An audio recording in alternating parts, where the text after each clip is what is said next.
Truck में सारा सामान रखा जा चुका है। बेटा और बहू जाने के लिए अपनी कार की ओर बढ़ जाते हैं। बेटा मोहन उनके पैर को छूकर कार में बैठ जाता है। माता पिता उसके सर पर हाथ रखकर भरे मन से विदा करते हैं।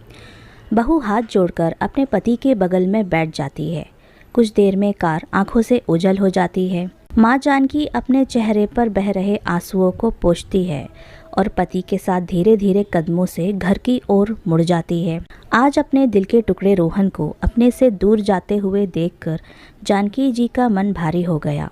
इतने बड़े घर में अब वह दो ही शरीर रह गए हैं, जानकी जी और उनके पति शरद जी। उनकी आत्मा, उनकी जान, उनका लाल, उनका बेटा रोहन उनसे दूर चला गया है। अपने और अपने पति के लिए चाय बनाकर वह एक चाय का कप पति को देती हैं। शरद जी का चेहरा जैसे कुछ पलों में मुरझा गया है। ऐसे लगता है वह गहरी सोच में है। क्या सोच रहे हो? जानकी जी पूछती हैं। एक आह भरकर शरद जी कहते हैं, क्या सोचा था, क्या हो गया। हमने कितने लाड़ प्यार से बेटे को पाला है, उसकी हर इच्छा पूरी की। सोचा था कि जब बड़ा हो जाएगा तो हमारे बुढ़ापे का सहारा बनेगा, पर क्या पता था कि नियति को कुछ और ही मंजूर है। तुम्हें कितना चाव था कि रोहन बड़ा होगा तो उसकी शादी होगी, बहू घर में आएगी और बच्चों की किलकारियां और शोर से घर की दीवारें गूंज उठेंगी। अब यह दीवारें सूनी हो गई हैं, एकदम खामोश और वीरान, क्योंकि बेटे बहू ने अपनी दुनिया अलग बसा ली है। जब रोहन ने बताया कि वो अपनी सहपाठी को पसंद करता है तो माँ बाप ने बेटे की पसंद को अपना लिया और बहुत धूमधाम से रोहन की शादी उसके कॉलेज की सहपाठी से करा दी। अपर्णा सुंदर है, बड़े घर की लड़की है। अत्यधिक लाड़ प्यार से पलने की वजह से उसके व्यवहार में अहंकार और आक्रोश भर गया है। जानकी जी ने सोचा था कि बहू आएगी तो वह दोनों मिलकर खूब बातें करेंगे और घर का सब काम मिलजुल कर करेंगे, पर नहीं, अपर्णा को तो रसोई से चिढ़ थी। रसोई के नाम से मुंह बना लेती। जानकी का हाथ तो क्या बटाती, उसका गीला तौलिया तक तो रोहन सूखने को डालता है। अपर्णा को ना रसोई और ना ही घर के किसी काम में रुचि है। उसे तो क्लब होटल में अपनी सहेलियों के साथ ताश खेलने का शौक है। हर दूसरे दिन उनके घर में पार्टी होती जिसमें मांस और शराब का सेवन होता। बस यही सब अपर्णा को पसंद था। ऐसा नहीं कि उन्होंने अपर्णा को नहीं समझाया, रोहन से बात भी की, पर अपर्णा ने तो यहाँ तक कह दिया कि अगर उन्हें सब कुछ अच्छा नहीं लगता तो वो अलग हो जाते हैं। उन्हें उम्मीद थी कि उनका बेटा तो बहू को समझाएगा ही, पर वह तो जोरू का गुलाम निकला। उसने अपर्णा को समझाया तो दूर बल्कि उसका साथ दिया। बेटे और बहू ने एक अलग फ्लैट ले लिया और वहीं शिफ्ट हो गए।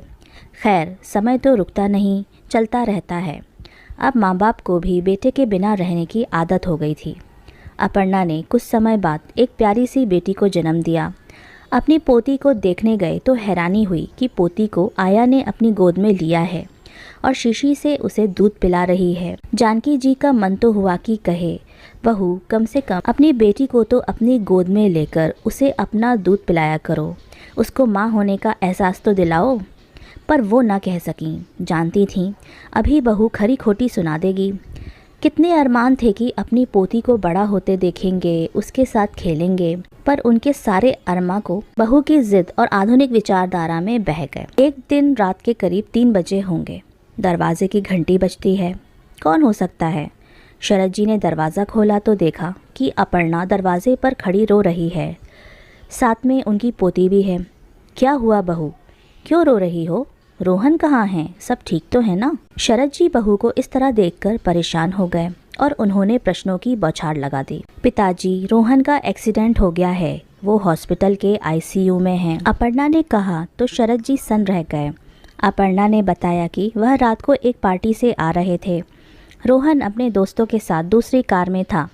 कार एक दोस्त चला रहा था। उसने कुछ ज़्यादा ही पी रखी थी और एक ट्रक के साथ उनका एक्सीडेंट हो गया। कार में केवल रोहन ही बचा है। बाकी 3 दोस्तों ने मौके पर ही दम तोड़ दिया।